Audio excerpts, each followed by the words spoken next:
Good morning friends, कैसे हैं आप लोग। Welcome to Unacademy let's crack UPSC CSE Hindi. आप सभी का स्वागत है हमारे आज के आर्ट एंड कल्चर के नितिन सिंघानिया सर की पुस्तक के इस सेशन में। पिछले सेशन में हम लोग डिस्कस कर रहे थे भारत की वास्तुकला को लेकर, और भारत की वास्तुकला के बारे में मैंने आपको बताया था प्राचीन काल से लेकर मध्य काल, खास करके मुगल काल में किस प्रकार की वास्तुकला रही। इंडो इस्लामिक, ठीक है, इंडो इस्लामिक पद्धति के बारे में मैंने आपको बताया था। इंडो इस्लामिक किस प्रकार से वास्तुकला की एक मिश्रित शैली थी, जिसमें भारतीय वास्तुकला और इस्लामिक वास्तुकला की शैलियों का समावेश किया गया था। और उसमें मैंने आपको मुगल काल में, खास करके शाहजहां के काल में किस प्रकार की स्थापत्य कला में, आवाज आ रही है कि नहीं आ रही है क्लियर? पहले तो मुझे बताइए, क्या आप मेरी आवाज सुन पा रहे हैं? Please confirm.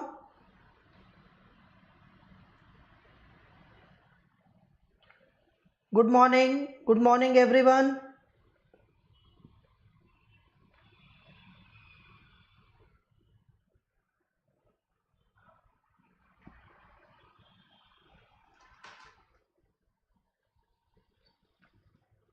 Very good.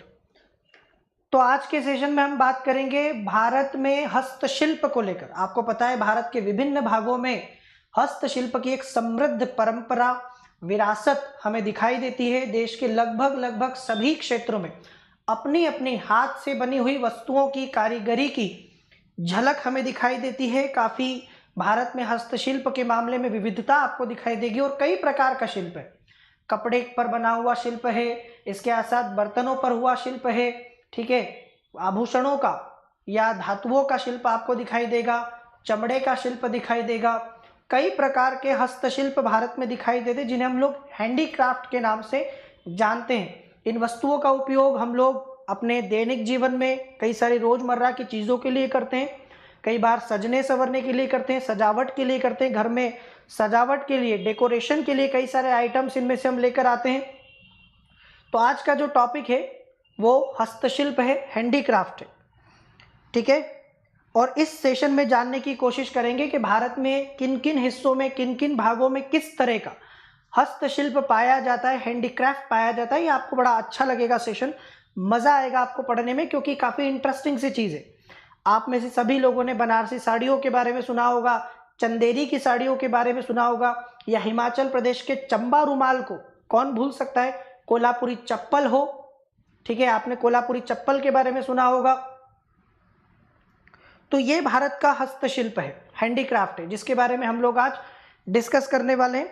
चलिए तो शुरुआत करते हैं हमारे आज के सेशन की। सबसे पहले आपको पता है कि 2020 यूपीएससी का रिजल्ट आ चुका है, और काफ़ी सारे जो स्टूडेंट्स हैं, लर्नर्स हैं, अनअकैडमी से इस बार सेलेक्ट हुए। काफ़ी बढ़िया रिजल्ट रहा है, टॉप 10, टॉप 20, टॉप 50, ठीक है। मैं आपको काफ़ी लर्नर मिल जाएंगे, और आप भी इनमें से एक हो सकते हैं। आप भी अनअकैडमी का 1 साल, 2 साल या 3 साल का सब्सक्रिप्शन लेकर घर बैठे इंडिया के टॉप एजुकेटर से पढ़ सकते हैं, ठीक है। और आप यहाँ से काफ़ी सारे, ठीक है, आपके कॉन्सेप्ट क्लियर कर सकते हैं, पूरे एग्जाम के सिलेबस को कवर कर सकते हैं। इसमें आपको नोट्स मिलेंगे, आपको टेस्ट सीरीज मिलेगी, मॉक इंटरव्यू तक की प्रिपरेशन मिलेगी। एक ही रेफरल कोड है CKLIVE, मेरा रेफरल कोड है CKLIVE, जो आपको यूज करना है। किसी भी सब्सक्रिप्शन में आप इस रेफरल कोड को यूज करेंगे तो 10% का एक्स्ट्रा डिस्काउंट आपको मिलेगा, चाहे वो 1 साल हो, 2 साल हो, 3 साल हो, आइकॉनिक हो, नॉर्मल हो, कोई भी सब्सक्रिप्शन आप ले सकते हैं। सबसे अच्छी बात यह है कि घर बैठे आपको इंडिया के टॉप एजुकेटर से पढ़ने का यहाँ पर मौका मिलता है। नए बैच कोर्सेज जो आज से स्टार्ट हो रहे हैं 2022 और 2023 के लिए, 6 अक्टूबर से आज से नए बैच कोर्सेज स्टार्ट हो रहे हैं, और 18 अक्टूबर से भी कुछ नए बैच कोर्सेज स्टार्ट हो रहे हैं जो आप लोग ज्वाइन कर सकते हैं, ठीक है। तो ये था अनअकैडमी का सब्सक्रिप्शन प्लेटफॉर्म। आप में से कोई भी इस प्लेटफॉर्म से जुड़ सकता है बड़े आसानी से। EMI फैसिलिटी भी है, लोन फैसिलिटी भी है, ठीक है, सब तरह की फैसिलिटी आपको मिल जाएगी यहाँ पर।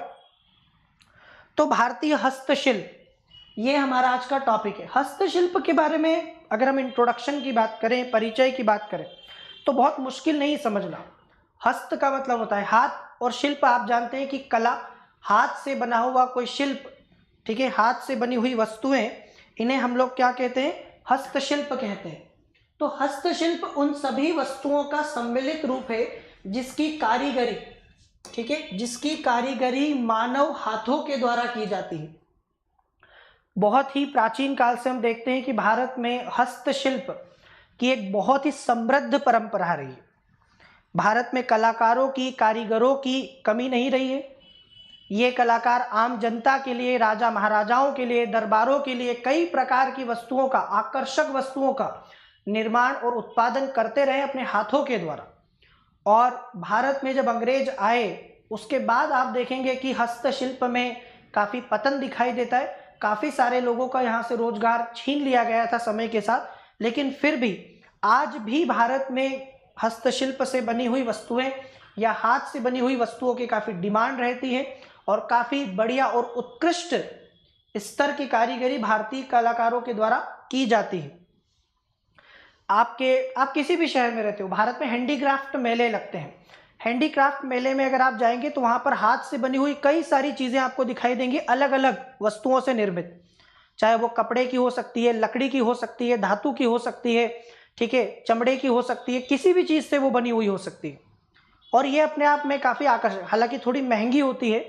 महंगी होने का कारण है कि हाथ से जब बनाया जाता है तो काफ़ी समय लगता है, काफ़ी दक्षता की, कारीगरी की आवश्यकता होती है। और हमारे आम तौर पर जनरेशन टू जनरेशन, पीढ़ी दर पीढ़ी ये कलाएं जो हैं एक पीढ़ी से दूसरी पीढ़ी में स्थानांतरित होती हैं।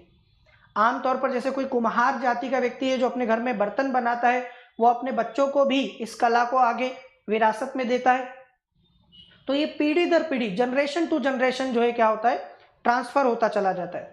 तो यहाँ मानव हाथों के द्वारा वस्तुओं का निर्माण किया जाता है। भारत में कई राज्यों में अपना स्वयं का हस्तशिल्प है जो कौशल और कलात्मक प्रवीणता को दर्शाता है। जो मैंने आपसे स्टार्टिंग में कहा था कि हमारे यहाँ पर काफ़ी ज़्यादा, ठीक है, आप देखेंगे कि हर राज्यों में अपना हस्तशिल्प दिखाई देगा, सबकी अपनी अपनी विशेषता है। कोई राज्य किसी चीज़ में आगे है तो कोई राज्य किसी चीज़ में।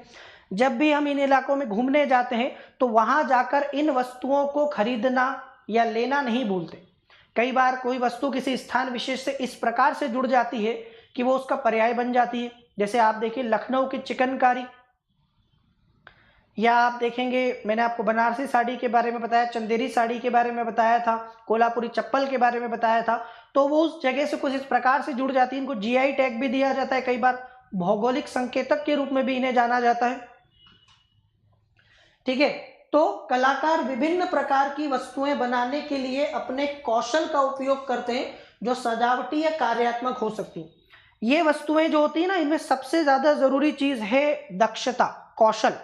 ये ऐसे नहीं बन जाती, बहुत मेहनत करके बारीकी से साधना होती है एक प्रकार से इनको सीखना, और लगातार अभ्यास से ये चीजें आती हैं। इन वस्तुओं का उपयोग लोग घर में डेकोरेशन के लिए, सजावट की वस्तुओं के तौर पर भी करते हैं और कार्यात्मक भी हो। इनका बड़ा महत्व है।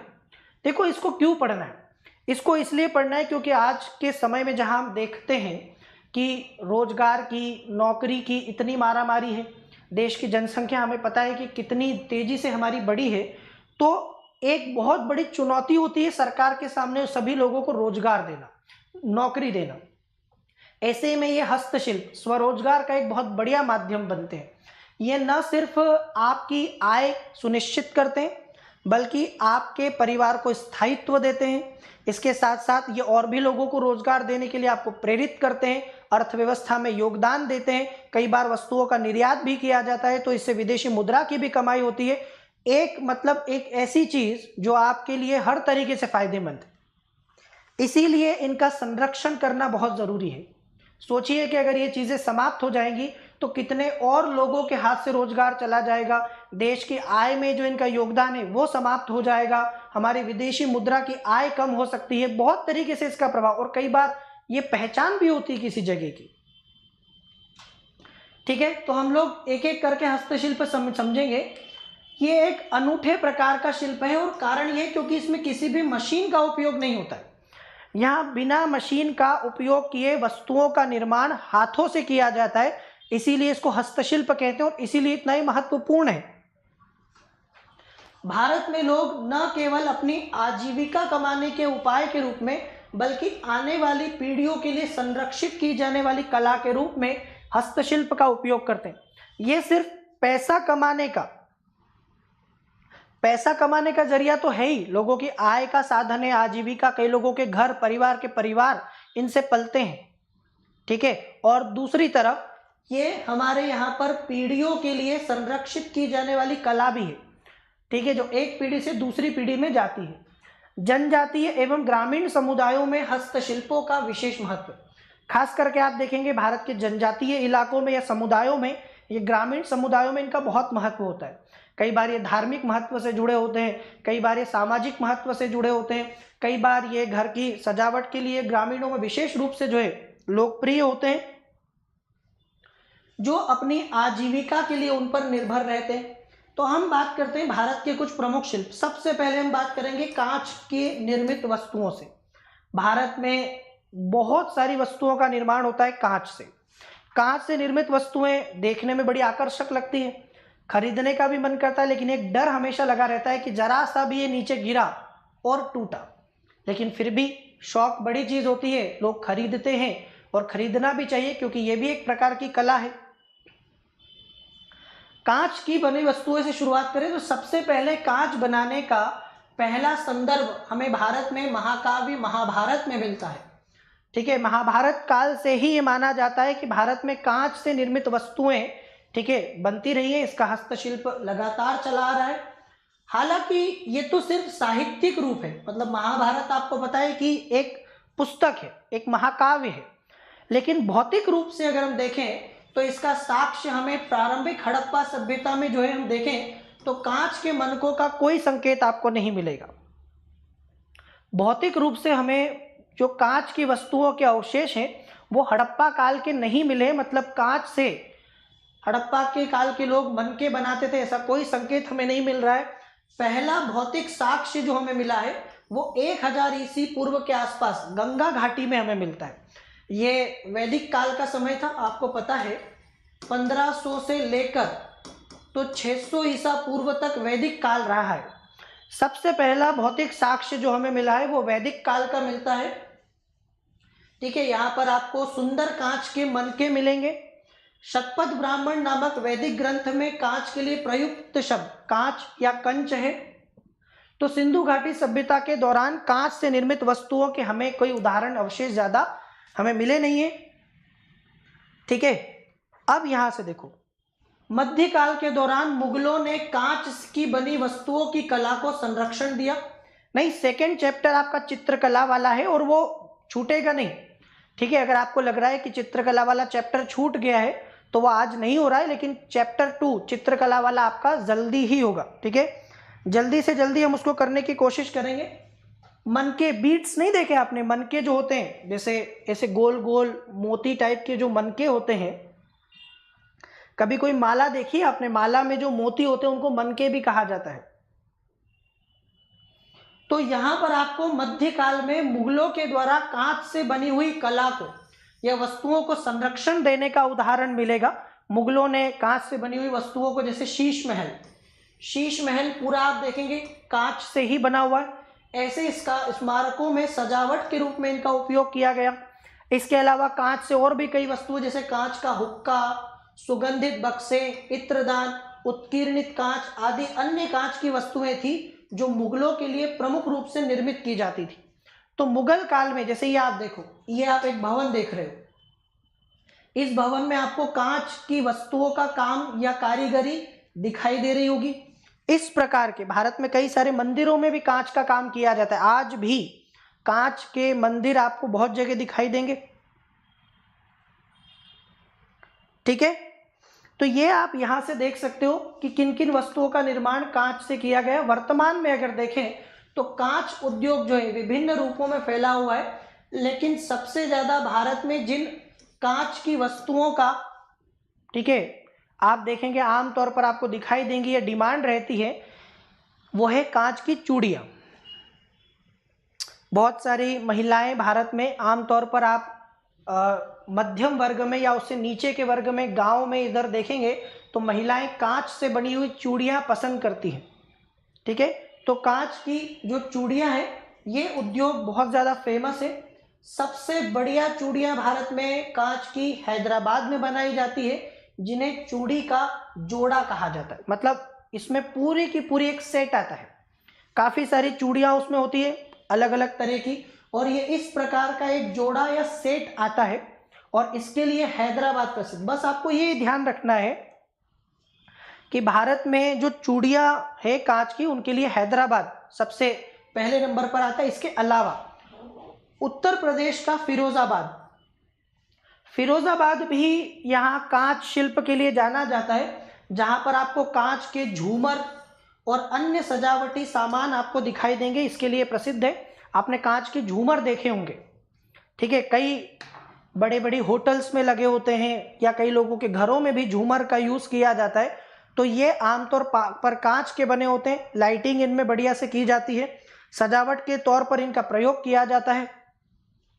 ठीक है, आप पुरानी हिंदी मूवीज़ देखते होंगे जहाँ पर जो चौधरी या विलन टाइप का कोई व्यक्ति होता था, उसके आप कोठी में, महल में देखेंगे तो आपको कांच के बड़े बड़े झूमर दिखाई देंगे।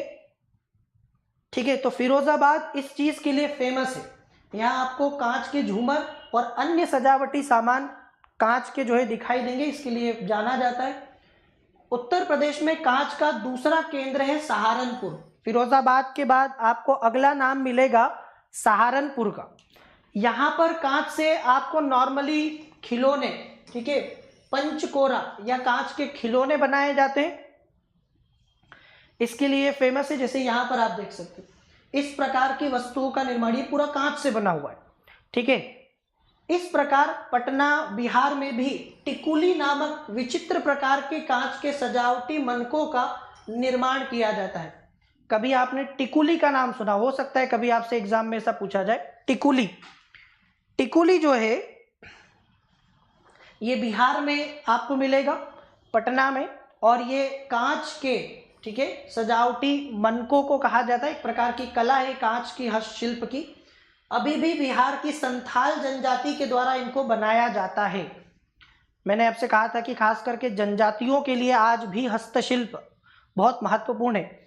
भारत की कई सारी जनजातियां आज भी हाथ से बनी हुई वस्तुओं के द्वारा ही रोजगार पाती है, अपनी आजीविका के साधन आज भी उनके लिए वही है। तो ये आप देखोगे कि पंचकोरा या टिकुली ये है। इसके बाद में आता है कपड़ा। भारत में एक चीज आप देखेंगे लगभग हर शहर में कपड़े पर बने हुए हस्तशिल्प की बहुत ज़्यादा डिमांड होती है। कई लोग अलग अलग प्रकार से अपने कपड़ों पर शिल्प का जो है उपयोग करते हैं। ठीक है, कपड़े पर हस्तशिल्प में आप देखोगे एक आपको मिल जाएगा टाई एंड डाई। कई सारे लोग अपने कपड़ों को बांधना और रंगना वाले हस्तशिल्प का यूज करते हैं। कढ़ाई का और बुनाई का। कढ़ाई, बुनाई ये हमारे यहाँ बहुत आम शब्द हैं जो लोग बोलते हैं और इनका प्रयोग किया जाता है। ठीक है, तो चलिए कपड़े पर हस्तशिल्प को समझते हैं। सबसे पहले टाई एंड डाई, बांधना और रंगना, मतलब बांध के कलर करना, विभिन्न प्रकार के अलग अलग कलर का, रंगों का प्रयोग करके नई नई आकृतियां बनाना, ये आपको यहाँ पर मिल जाएगा। कपड़ों पर विभिन्न प्रकार की हस्तकला तकनीकों का इस्तेमाल होता है, जैसे बुनाई और छपाई। कलाकार अन्य सामग्रियों पर पैटर्न बनाने के लिए लकड़ी के ब्लॉक या मुद्रित कपड़ों का उपयोग करते हैं। आपने देखा होगा कई सारे लोग विभिन्न प्रकार के कपड़े यूज करते हैं जिन पे अलग अलग प्रकार की आपको कलाकारी दिखाई देगी। किसी पर पशु पक्षी बने हुए हैं, किसी पर सजावट के फूल, पत्ती, वनस्पति बनी हुई है, अलग अलग प्रकार की ज्यामितीय आकृतियां बनी हुई है, या कुछ भी इस प्रकार से कपड़े से जुड़े हुए कलाकारी या आप हस्तशिल्प की चीजें अपने आसपास देखते होंगे और आप शौकीन भी होंगे इसमें।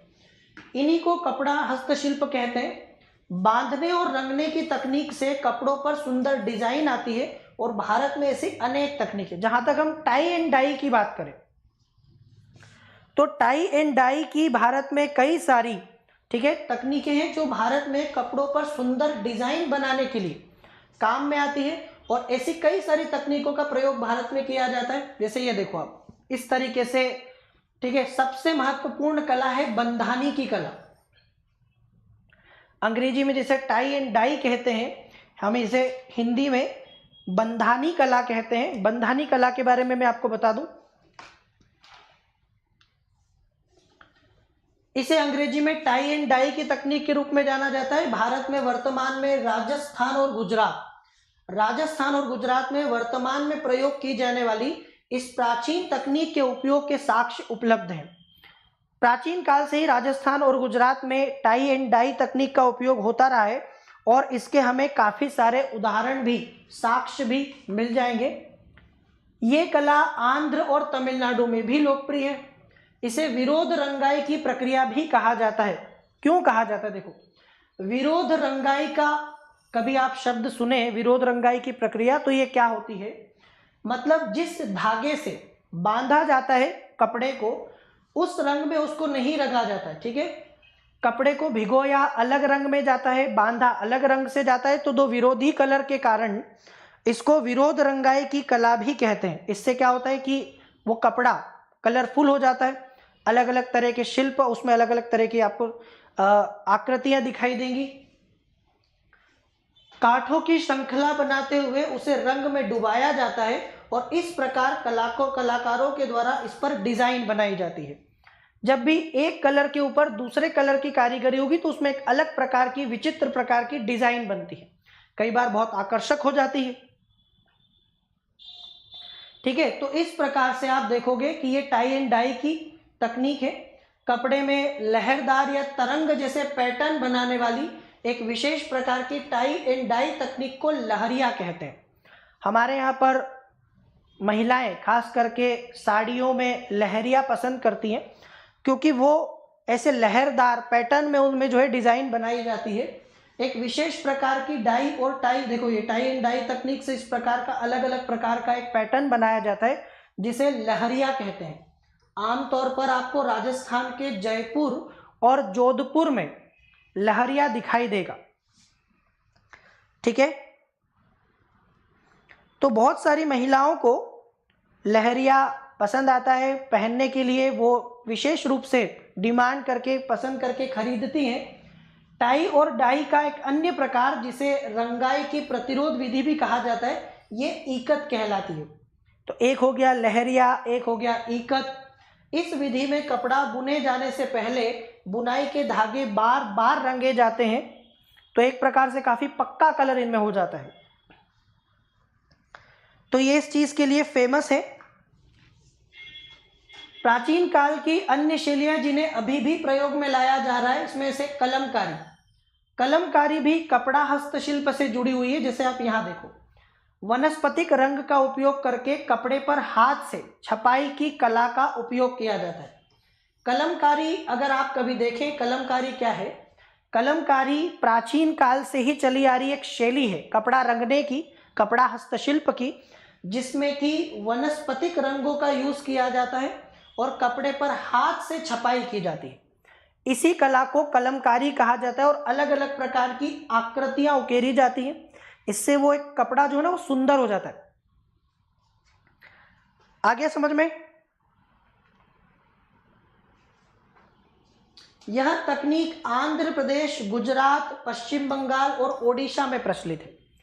अगर आप कलमकारी के बारे में कभी देखें तो ध्यान रखिएगा कि भारत के आंध्रा में, गुजरात में, ओडिशा में और पश्चिम बंगाल में खास करके ये प्रचलित है। यहाँ पर आपको ये मिल जाएगी। अब हम देखें भारत की पारंपरिक प्रांतीय साड़ियाँ, ठीक है, और इनसे जुड़े हुए क्वेश्चन कई बार पूछ लिए जाते हैं, कौन सा कहाँ से जुड़ा हुआ है। इसमें आप देखोगे एक तरफ नाम है, दूसरी तरफ कहाँ पर उनका उत्पादन होता है और तीसरा उनसे जुड़ा हुआ कुछ विवरण है। पहला नाम आप देखोगे यहाँ पर जरी का काम, जो आपको उत्तर प्रदेश में वाराणसी में मिलेगा। आपने बनारसी साड़ियों का नाम सुना होगा जो बहुत फेमस है, ठीक है, सिर्फ नाम से ही बिक जाती है बनारसी साड़ी, ठीक है। बनारसी साड़ी जो हमारे यहाँ बहुत ज़्यादा फेमस है, या बनारसी साड़ी जो भारत में बहुत ज़्यादा चलती है, उत्तर प्रदेश में आपको मिलेगी। तो ये जो जरी का काम है ये एक प्रकार से बनारसी साड़ी का ही एक प्रकार है, ठीक है, जिसमें रेशम के कपड़े की बुनाई तकनीक में इकहरा या दोहरा ताना होता है और 5 रंग जो है इसमें रंगे होते हैं। तो ज़्यादा डीप में नहीं भी समझ में आए तो बस इतना समझिए, इसमें बनारसी साड़ी का ही ये एक प्रकार है, ठीक है। समझो, ध्यान से समझो, आ जाएगा। ये जो जरी के काम वाली तंचोई की साड़ी है, ये आपको बनारस में, वाराणसी में इसका उत्पादन होता है। ये बनारसी साड़ी का ही एक प्रकार है। सबसे पहली बात, इसमें रेशम के कपड़े से बुनाई होती है, सिल्क से। तो वो जो साड़ी बनती है वो काफ़ी ज़्यादा आकर्षक होती है और काफ़ी ज़्यादा जो है वो लोगों को पसंद भी आती है। उसके बाद चंदेरी की साड़ियाँ जो आपको मध्य प्रदेश में मिल जाएगी, ये भी नाम से ही बिक जाती है चंदेरी साड़ियाँ। इनमें पंख से भी हल्का कपड़ा बनाने के लिए रेशम, जरी और सूत को एक साथ मिलाकर बुना जाता है। मतलब ये साड़ी वजन में, वेट में बहुत हल्की होती है, यही इनकी खासियत होती है। और ये हल्की कैसे होती है? क्योंकि जिस कपड़े का, धागे का यूज़ किया जाता है वो आप देखोगे कि रेशम, जरी और सूत, इन सबको मिलाकर एक साथ बुना जाता है और तब जाके तैयार होती है चंदेरी की साड़ी, ठीक है। इसीलिए इतनी महंगी होती है, इसीलिए इतनी डिमांड होती है इन साड़ियों की, क्योंकि एक विशिष्ट प्रकार की कला के द्वारा, विशिष्ट प्रकार की दक्षता चाहिए इनको बनाने के लिए। फिर कर्नाटक में इलकल साड़ियाँ, ठीक है, और पश्चिम बंगाल की ताँत साड़ियाँ, ये भी आपकी कुछ प्रसिद्ध साड़ियाँ हैं, भारत की परंपरागत प्रांतीय साड़ियाँ। बस नाम याद रखिएगा। चंदेरी और जरी के बारे में आपको पता होगा, इलकल और ताँत, 2 नाम आपको यहाँ से याद रखने। इसके अलावा भारत में और कई सारी अलग अलग जगह की साड़ियाँ हैं जो फेमस है, जैसे महाराष्ट्र में नौवारी, ओडिशा में बोमकाई, तमिलनाडु में कोनराड, छत्तीसगढ़ में कोसा, महाराष्ट्र में पैठणी, आंध्र प्रदेश में कलमकारी, केरल में दाबू और चित्तौड़गढ़ राजस्थान में कसुबू। ये भी भारत की कुछ परंपरागत प्रांतीय साड़ियाँ हैं, ठीक है। अगली है कढ़ाई कला। आपने आमतौर पर वस्त्रों के ऊपर, कपड़ों के ऊपर, ठीक है, अलग अलग आकृतियाँ देखी होंगी हाथ से बनी हुई, जिन्हें हम लोग कढ़ाई कहते हैं। वस्त्रों पर प्रयुक्त कला में धागे या लकड़ी के ब्लॉक का उपयोग किया जाता है और इसका निर्माण किया जाता है। इस कला को कढ़ाई कहा जाता है। इसे सुई की सहायता से कपड़े में उपयोग करके बनाया जाता है। आपने देखा होगा कई सारी महिलाएं धागे और सुई का प्रयोग करके कपड़े के ऊपर, ठीक है, कढ़ाई करती है और एक बहुत ही सुंदर आकृति या कोई डिजाइन उस पर बनाती है, जिससे कि वो कपड़ा बहुत आकर्षक लगने लगता है, ठीक है। इस प्रकार की कला को कढ़ाई कहा जाता है भारत में। जैसे यहाँ पर आप देखो, इस कपड़े के ऊपर आपको ये फूल दिखाई दे रहा होगा, या यहाँ पर आपको ये इस प्रकार की एक आकृति दिखाई दे रही होगी। अलग अलग कलर के, अलग अलग रंगों के धागों का उपयोग करके इस तरह की आकृति जो है एक कपड़े पर बनाई गई है, इसी को कढ़ाई कहा जाता है। समझ में आ रहा है? यहां तक क्लियर हुआ? चलिए कढ़ाई को और ज्यादा ध्यान से समझते हैं आगे। एप्लिक, गोटापट्टी या पिपली के काम जैसी कढ़ाई ओडिशा के पिपली गांव में प्रचलित है। तो ओडिशा का एक गांव है जिसका नाम है पिपली, और उस गांव के नाम पर ही वहां की कला का नाम फेमस है, जिसे पिपली कला कहते हैं। ये एक प्रकार की कढ़ाई है जहां पर क्या होगा, रंगीन कपड़े के बने टुकड़े का एक प्रकार है, जिसे एक खंड बनाने के लिए एक साथ सिल दिया जाता है। तो इस प्रकार की पिपली कढ़ाई आपको ओडिशा में मिलेगी। इसके अलावा एक और तकनीक है फुलकारी।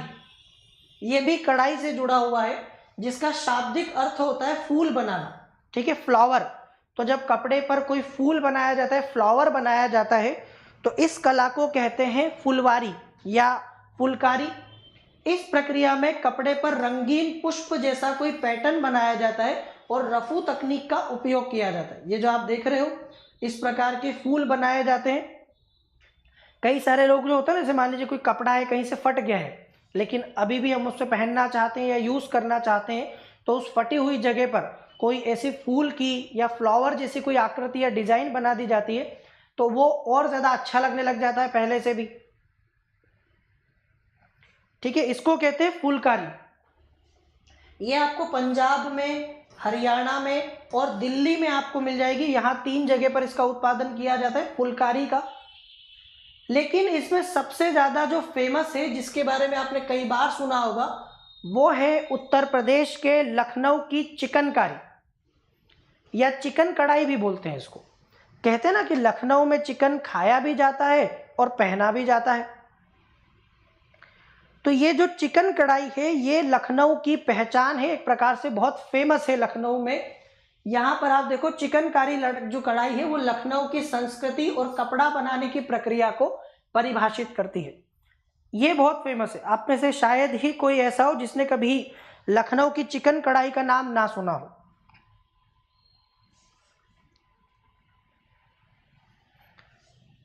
इसमें फूल और अन्य सुंदर पैटर्न बनाने के लिए सफेद धागे का उपयोग किया जाता है। तो सफेद धागे से फूल या ऐसा कोई भी डिजाइन, इसमें एक्चुअली पूरी कढ़ाई की जो कला है ना, ये कपड़े के ऊपर अलग अलग सुंदर आकृतियों के बनाने से ही जुड़ी हुई है। जब आप किसी कपड़े पर कोई सुंदर आकृति बनाते हो, चाहे किसी भी तरीके से, वो कढ़ाई के नाम से जानी जाती है। इसे सूती कपड़े, कपास, मलमल के सूती कपड़े, पॉलिएस्टर और महीन कपड़े जैसे कपड़े के बहुत से प्रकारों पर किया जा सकता है। खास बात यह है कि किसी विशेष कपड़े तक या वस्त्र तक सीमित नहीं, अलग अलग प्रकृति के अलग अलग प्रकार के कपड़ों पर आप चिकन कढ़ाई कर सकते हैं। ये इसकी खास बात है। ठीक है, हमारे यहाँ कई सारी महिलाएं आजकल नहीं सीखती, लेकिन पहले क्या होता था, पहले लड़कियों को ज़्यादा पढ़ाया लिखाया नहीं जाता था जब, ठीक है, जब लड़कियों को पढ़ाना लोग सही नहीं समझते थे, हालांकि लड़कियों को पढ़ाना बहुत ज़रूरी होता है, आज हम जानते हैं। तो उस काल में क्या करते थे कि ये माना जाता था कि लड़कियां जो है वो सिर्फ घर में चूल्हा चौका करने के लिए बनी है, घर संभालने के लिए बनी है। ये गलतफहमी लोगों को होती थी। उस काल में महिलाओं को ये चीज़ें अनिवार्य रूप से सिखाई जाती थी। ठीक है, लोग लड़कियों को सिलाई, कढ़ाई, बुनाई ये सिखाते थे। ये इसलिए सिखाते थे कि एक तो महिला कभी घर में फ्री रहे तो ये काम कर सकती है, दूसरा कि वो रोजगार भी घर बैठे ही कुछ पैसे भी कमा सकती है। कभी मान लीजिए कि कोई अप्रिय घटना हो जाए, पति मर जाए या पति ना रहे, तो ऐसे में महिला आत्मनिर्भर हो सकती है, अपने और अपने बच्चों का पालन पोषण कर सकती है। क्योंकि पढ़ाया लिखाया नहीं जाता था, तो महिलाओं को आत्मनिर्भर बनाने के लिए ये क्वालिटी मानी जाती थी। पहले जैसे लोग लड़कियां देखने जाते थे ना, तो इस प्रकार से उनको बताया जाता था कि हमारी जो लड़की है वो गृह कार्य में, घर के काम में एकदम दक्ष है, घर का सारा काम कर लेती है, साथ में सिलाई, कढ़ाई, बुनाई भी उसको आती। तो ये एक एक्स्ट्रा क्वालिटी मानी जाती थी लड़कियों की उस जमाने में। आजकल तो कोई नहीं पूछता। ठीक है, आजकल जब लड़की देखने जाते हैं या शादी होती है तो कोई नहीं पूछता कि आपकी लड़की को सिलाई कढ़ाई आती है कि नहीं आती है, लेकिन पहले पूछा जाता था और ये आनी चाहिए, मतलब ये अच्छा माना जाता था। ठीक है, तो ये उस समय के लिए जब हमारे यहाँ लड़कियों को पढ़ाया नहीं जाता था, तो आत्मनिर्भर बनाने के लिए ऐसी चीजें सिखाई जाती थी। ठीक है, तो मैंने आपको बताया कि इसके 2 फायदे थे। पहला कि अगर मान लीजिए कि घर में लड़की फ्री है, काम के बाद काफी समय बच जाता है, तो बोर नहीं होगी, बोरियत नहीं होगी, कुछ ना कुछ काम कर सकती है। और दूसरा कि आत्मनिर्भर हो सकती है कभी ऐसे समय में जबकि उसका कोई पालन पोषण करने वाला ना हो। ठीक है, चलिए, तो इसमें आप देखेंगे कि अलग अलग प्रकार के कपड़ों पर सफेद धागे का यूज करके फूल या ऐसे कोई सुंदर पैटर्न या डिजाइन बनाई जाती है। इसको हम लोग चिकनकारी कहते हैं, जो कि लखनऊ में बहुत ज्यादा फेमस है। लेकिन इसके साथ में और भी, जैसे आपने कश्मीरी शॉल के बारे में सुना होगा, कश्मीरी शॉल भी बहुत फेमस है। ठीक है, कश्मीरी शॉल क्यों फेमस है? क्योंकि कश्मीरी शॉल पर भी एक प्रकार की कढ़ाई की जाती है जिसे कशीदा कढ़ाई कहा जाता है। जैसे लखनऊ में चिकन कढ़ाई मैंने आपको बताया, वैसे ही कश्मीर में कशीदा कढ़ाई बहुत फेमस है। कशीदा कढ़ाई कश्मीरी शॉलों पर आपको मिलेगी। ये एक बहुत महीन कारीगरी होती है, बहुत महीन। कभी इमेज में सर्च करके देखिएगा, कश्मीरी शॉल को या कहीं मिले आपको खरीदने का मौका मिले तो खरीदिएगा, तो आपको इस प्रकार की, ठीक है, कश्मीरी शॉल दिखाई देगी जिसपे इस प्रकार की महीन कारीगरी की जाती है। सामान्यतः प्रसिद्ध कश्मीरी शॉल पर आपको ये मिलेगा। इसके साथ बनारसी जरी का काम जो हमारे साड़ियों पर किया जाता है।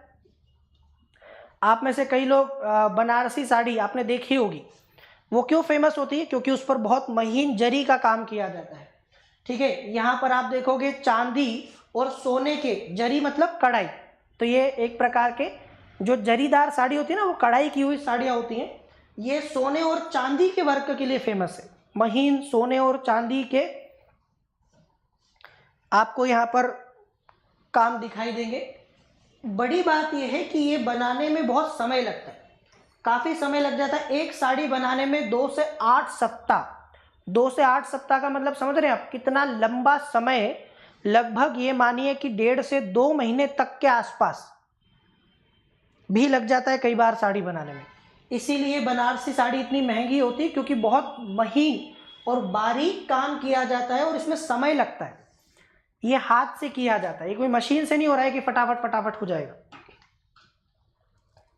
ठीक है, तो ये हो गई आपकी बनारसी जरीदार साड़ी, ये भी एक प्रकार की कढ़ाई है।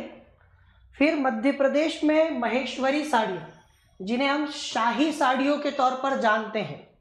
शाही इसलिए क्योंकि दिखने में जैसे राजकुमारियाँ होती हैं, या पहले के ज़माने में हम जो कल्पना करते हैं राजा महाराजाओं के घर की जो शाही स्त्रियाँ होती थी, वो जिस प्रकार के परिधान या वस्त्र पहनती थी, ये कुछ ऐसा दिखाई देता है। ठीक है, भव्य है, आकर्षक है।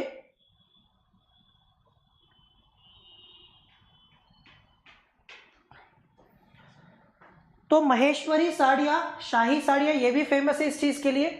यहाँ सूती और रेशमी धागों का मिश्रण करके कढ़ाई की जाती है, तो ये भी अपने आप में देखो आप इस प्रकार की काफ़ी आकर्षक साड़ियाँ बन जाती हैं। ये स्वर्णिम जरी के काम से अलंकृत होती है। ठीक है, यहाँ पर सोने के धागे से कलाकारी की जाती है, इसे स्वर्णिम जरी कहते हैं। ये आप देख रहे हो कि इसमें आपको गोल्ड कलर दिखाई दे रहा होगा साड़ी में, तो ये जो गोल्ड का काम है, इसी काम के लिए ये साड़ियाँ इतनी फेमस है, इतनी महंगी है और इतना ज़्यादा लोग इनको पसंद करते हैं। हमारे यहाँ आमतौर पर कोई बहुत बड़ी, जैसे कोई बड़ा उत्सव या बड़ा कोई कार्यक्रम होता है, जैसे घर में शादी विवाह का ऐसा कोई उत्सव होता है ना, तो आमतौर पर महिलाएं पहनती हैं। लेकिन चूंकि महंगी होती है तो आम जनता कई बार इसे खरीद भी नहीं पाती। ठीक है, वे अपने उत्क्रमणीय किनारों के लिए प्रसिद्ध है, जिसे दोनों ओर से पहना जा सकता है। तो इसकी एक खास बात ये होती है कि आप महेश्वरी की साड़ियों को, इनमें इस प्रकार से काम किया जाता है कि आप इसको किसी भी किनारे से, दोनों तरफ से पहन सकते हो। इसमें कोई सीधा उल्टा नहीं होता है। ठीक है, चलिए, तो ये हो गया हमारा महेश्वर की शाही महेश्वरी साड़ियाँ, बनारसी साड़ियाँ हो गई। इसके बाद में हिमाचल प्रदेश का चंबा रुमाल, ये भी बड़ा फेमस है। अगर आप कलाकारी देखना चाहते हैं कपड़े पर, रुमाल को पता है कि कितना छोटा सा कपड़ा होता है रुमाल, लेकिन उसके ऊपर बहुत महीन और बहुत बढ़िया कारीगरी की जाती है हिमाचल प्रदेश में। और ये चंबा रुमाल काफ़ी फेमस है, जिनमें चंबा पहाड़ी चित्रकला का प्रभाव स्पष्ट होता है। तो एक प्रकार की कपड़े पर कपड़े से की गई चित्रकारी। ठीक है, यही इसकी सबसे खास बात है। यहाँ आप देखो कि एक रुमाल पर कितने बढ़िया तरीके से, ये देखो पूरे आसपास इस प्रकार की बाउंड्री बनाई गई है। ठीक है, फूल पत्तियों से। बीच में आप देखोगे कि यहाँ पर कुछ महिलाएं पुरुष दिखाई दे रहे हैं आपको, जैसे डांडिया गरबे करते हुए टाइप, और उसके बीच में आपको भगवान विष्णु जैसी कुछ आकृति दिखाई दे रही होगी। ये हिमाचल प्रदेश के चंबा रुमाल की खासियत है। आम तौर पर विवाह के दौरान उपहार की वस्तु के रूप में इसको प्रयोग किया जाता है। ठीक है, तो ये गिफ्ट आदि देने के लिए बड़े बड़े आयोजनों में, जैसे विवाह आदि में यूज किया जाता है। इन रुमालों में आपको पेड़ मिलेगा, फूल पत्तियां मिल जाएगी, संपूर्ण प्रकृति को इसमें चित्रित किया जाता है। और ये खासियत है हिमाचल प्रदेश के चंबा रुमाल की।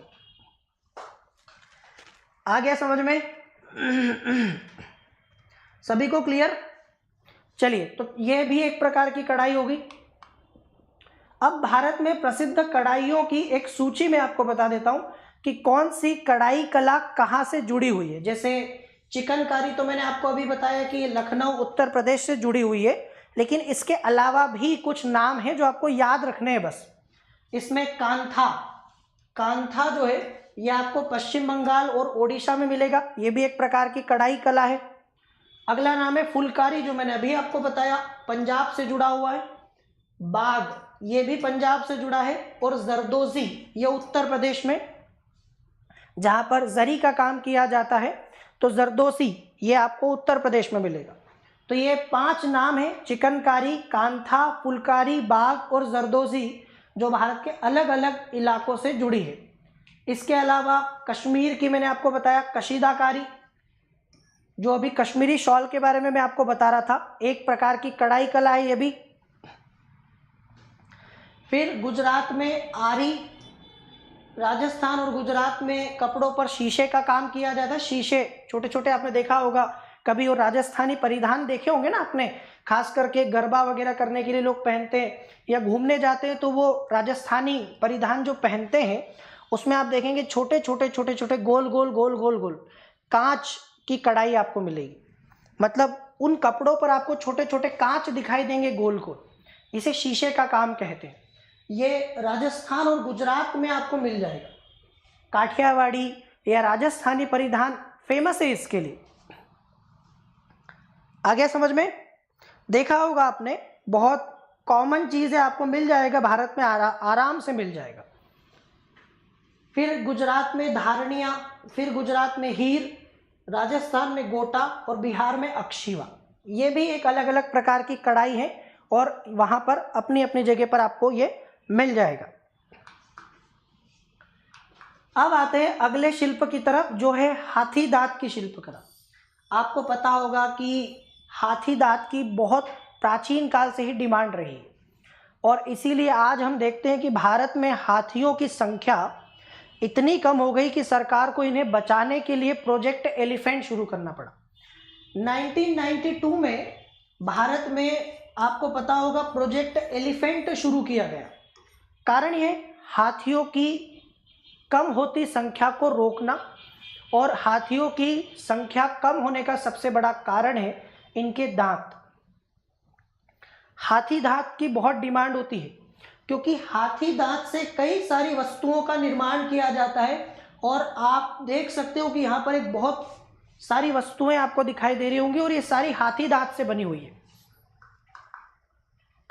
ठीक है, अब देखो हाथी दांत से बनी हुई शिल्पकला। ये देखो आप, ये जो दांत देख रहे हो ना, ये हाथी का दांत है, और इस दांत से इस प्रकार का ये बनाया हुआ एक आकृति आपको दिखाई दे रहा होगा।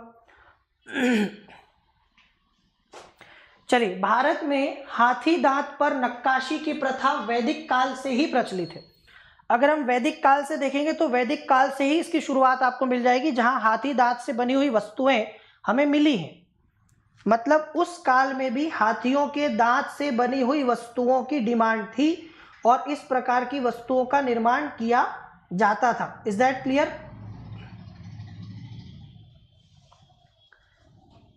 हाल की खुदाइयों से पता चला है कि हड़प्पा काल के दौरान हाथी दांत और हाथी दांत की वस्तुएं, जैसे हाथी दांत के बने हुए पासे आदि, भारत से तुर्कमेनिस्तान, अफगानिस्तान और फारस की खाड़ी के कुछ भागों में निर्यात किया जाता था। अब हाथी दांत से बनी हुई वस्तुओं की खास बात है कि बहुत मजबूत होते थे। ठीक है, और आसानी, जैसे लोहे से बनी हुई वस्तुएं खराब हो जाती है जल्दी, अलग अलग धातुओं से बनी हुई वस्तुएं जल्दी खराब हो जाती है। हाथी दांत से बनी हुई वस्तुएं बहुत लंबे समय तक वैसी की वैसी ही बनी रहती। तो भारत में हड़प्पा काल से भी हाथी दांत की वस्तुओं का निर्यात किया जाता था। तुर्कमेनिस्तान, अफगानिस्तान और फारस की खाड़ी के कुछ भागों में ऐसे अवशेष हमें मिलते हैं। मतलब तब से ही इन चीजों की डिमांड रही है।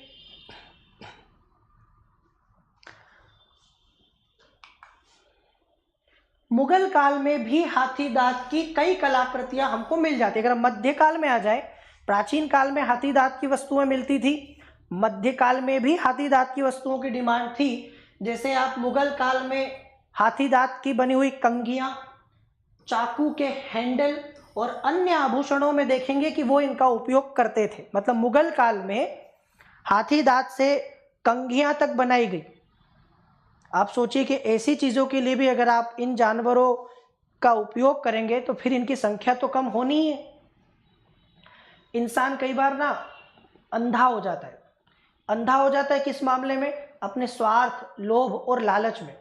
उसे ये तक फर्क नहीं पड़ता कि अपने शौक के लिए, सिर्फ अपने शौक के लिए वो कितने ही जानवरों की, कितने ही जो है इस प्रकार के प्राणियों की बलि दे देता है। और इसके भयानक परिणाम बाद में हमें ही भुगतने। समय के साथ साथ जैसे पहले हमारे यहाँ शिकार करने के लिए शौक के तौर पर लोग जंगल जाते थे, बाघों का शिकार करते थे। ऐसा माना जाता है कि 20वीं शताब्दी की शुरुआत में भारत में 1 लाख से ज्यादा बाघ थे। समझ में आ रही मेरी बात? 1 लाख से ज्यादा टाइगर्स भारत में हुआ करते थे आज से 100 साल पहले। पिछले 100 सालों में आप देखिए कि इनकी हालत, और अभी अभी तो थोड़ा बढ़ गया है, तो आज आपको भारत में 3000 के आसपास टाइगर दिखाई दे रहे हैं। लेकिन एक समय यह आया था कि इनकी संख्या 1500 से भी कम हो गई थी। कहाँ 1 लाख थे और कहाँ 1500 से कम हो गए? कारण, क्योंकि शिकार के लिए इनको बहुत ज्यादा मारा गया। इनकी खाल, इनकी चमड़ी, हर चीज जो है आज भी मार्केट में, एक बाघ लाखों रुपए में बिक जाएगा। अगर आप किसी एक बाघ को देखें ना कि उसका सामान कितने में बिकता है, तो एक टाइगर 60-70 लाख तक बिक जाता है। एक एक सामान उसका पूरा के पूरा बिक जाता है। चमड़ी, खाल, दांत, नाखून, सब कुछ बिकता है, मांस वगैरह सब। और इसीलिए कई लोग इनका जो है अवैध शिकार करते हैं। हालांकि अब हम देख रहे हैं कि धीरे धीरे सरकार ने प्रोजेक्ट टाइगर के द्वारा काफी बाघों का संरक्षण करके इनकी संख्या वापस बढ़ा ली है। 1973 से ही हम इनकी जो है संरक्षण की शुरुआत कर चुके हैं प्रोजेक्ट टाइगर के रूप में। अब कई सारे टाइगर रिजर्व है जहां पर हम इन्हें बचाने, फिर भी आज भी स्वार्थी लोग इस तरह की हरकतें करते हैं। अब मैं आपको वही बता रहा था, ठीक है। इसीलिए आप देखोगे कि हाथी दांत से ये सारी चीजें जो बनी, इससे काफी सारी संख्या इनकी कम हुई। हाथी दांत पर नक्काशी के पारंपरिक केंद्र आपको दिल्ली, जयपुर और मुर्शिदाबाद में दिखाई देंगे। ताबूत, पालकी और प्रसिद्ध अंबरी हाथी की सुंदर कलाकृतियां बनाई जाती है यहाँ पर, ठीक है। तो हाथी दांत से कई सारी चीजें आपको मिल जाएगी यहाँ पर बनी हुई।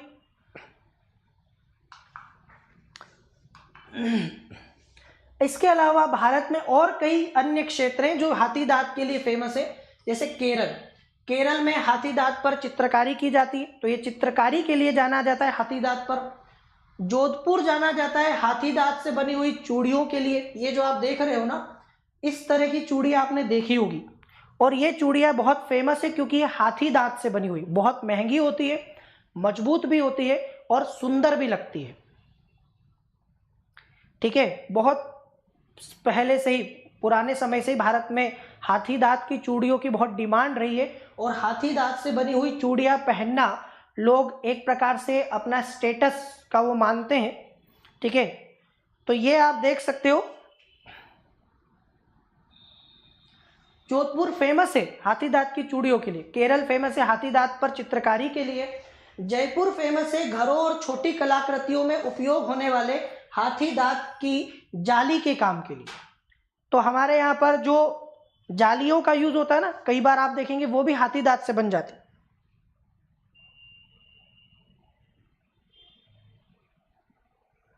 क्लियर? समझ में आ गया यहां तक? जल्दी बताओ, क्लियर हुआ कि नहीं हुआ? तो आप याद रख लेना, हाथी दांत के लिए केरल, जोधपुर, जयपुर ये सभी फेमस हैं। अब आ जाओ चांदी के शिल्प पर। भारत में चांदी, ऐसा माना जाता है कि सबसे पहले सिक्के जो भारत में बने थे, सबसे पहले ज्ञात सिक्के हमारे यहाँ पर चांदी के ही थे। चांदी के आज भी भारत में कई सारे प्रयोग हैं। चांदी के आभूषण बनाए जाते हैं, खास करके आभूषणों में बहुत काम आता है चांदी। इसके अलावा भी चांदी के कई सारे काम आपको शिल्प दिखाई देंगे। जैसे सबसे ज़्यादा फेमस होती चांदी की पायल। नॉर्मली जो लड़कियां और महिलाएं पायल पहनती हैं अपने पैरों में, वो चांदी की ही होती हैं, ठीक है। तो पायल और कई सारे आभूषण, चांदी के और भी आभूषण बनते हैं। तो अब हम बात करेंगे चांदी के शिल्प के बारे में। चांदी के आभूषण बनाने वाले कारीगरों द्वारा उपयोग की जाने वाली सबसे प्रसिद्ध तकनीकों में से एक है फिलिग्री कला। फिलिग्री वर्क या फिलिग्री कला जो है ये चांदी के हस्तशिल्प से ही जुड़ी हुई एक कला है जो आभूषण निर्माता इसका यूज करते हैं। तो आप याद रखिएगा फिलिग्री कला क्या किससे जुड़ा हुआ है। कभी भी आपसे पूछे फिलिग्री कला का संबंध किससे है तो ये चांदी के हस्तशिल्प से जुड़ा हुआ मामला है।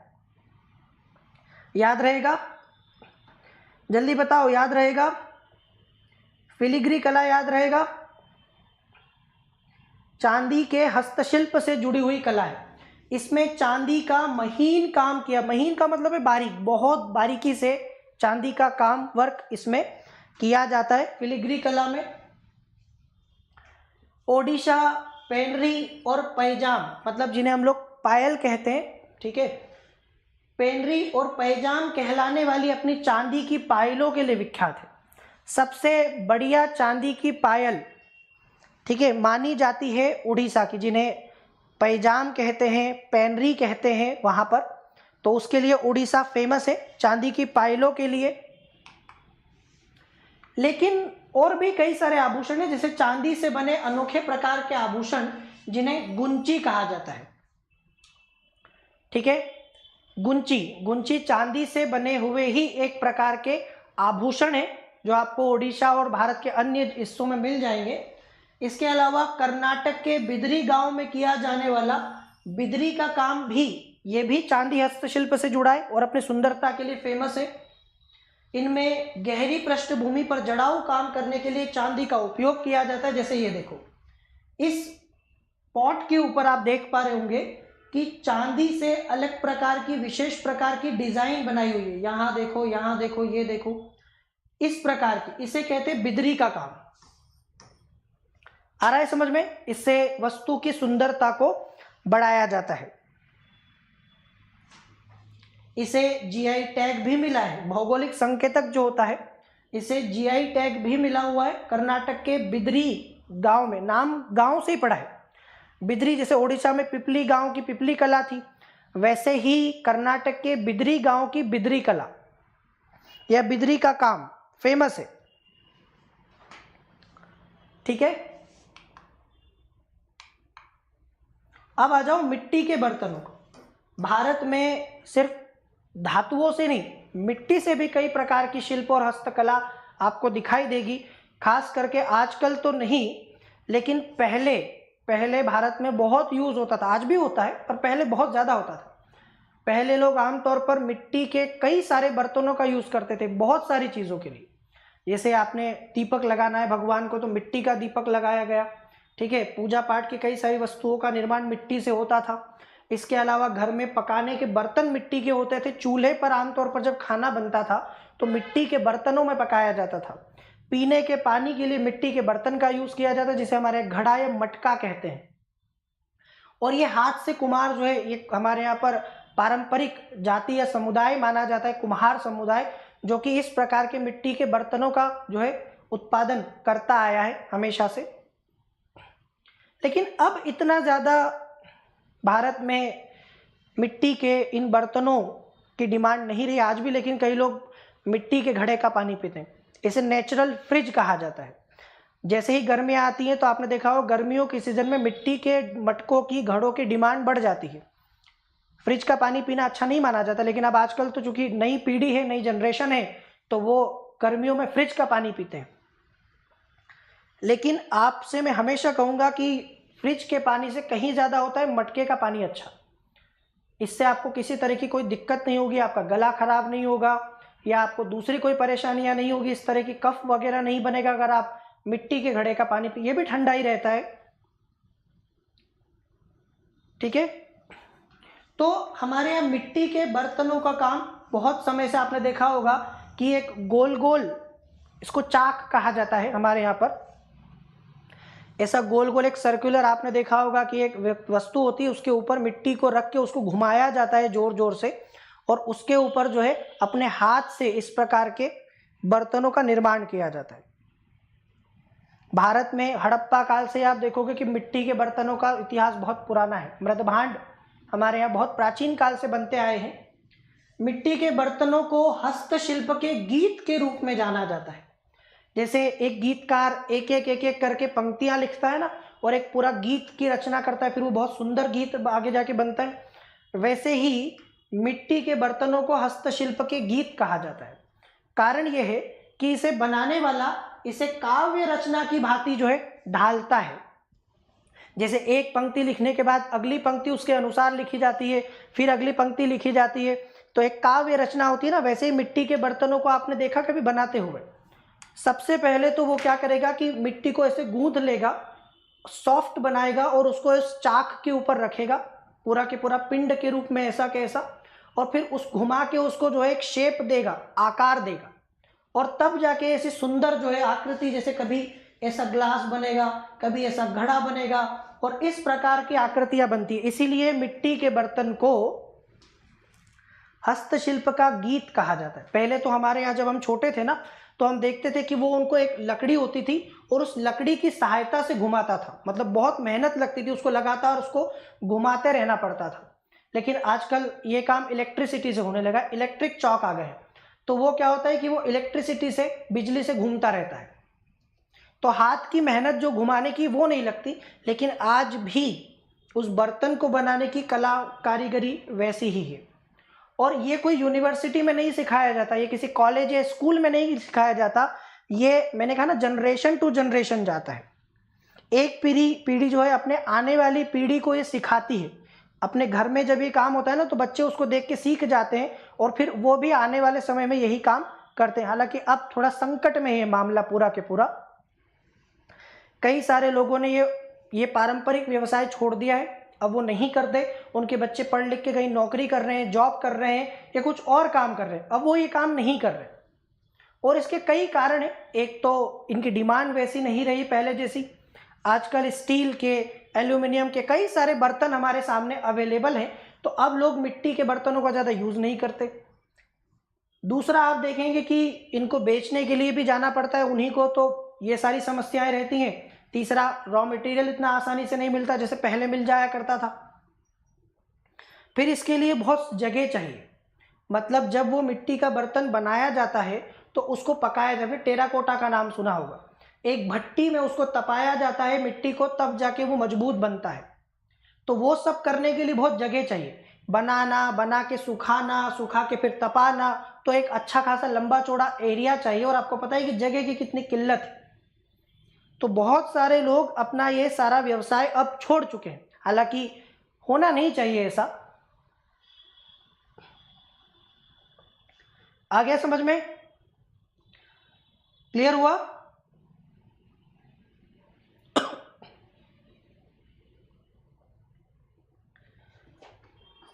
चलिए, मिट्टी से बनी वस्तुएं बनाना मनुष्य द्वारा प्रारंभिक शिक्षा में से एक रहा है।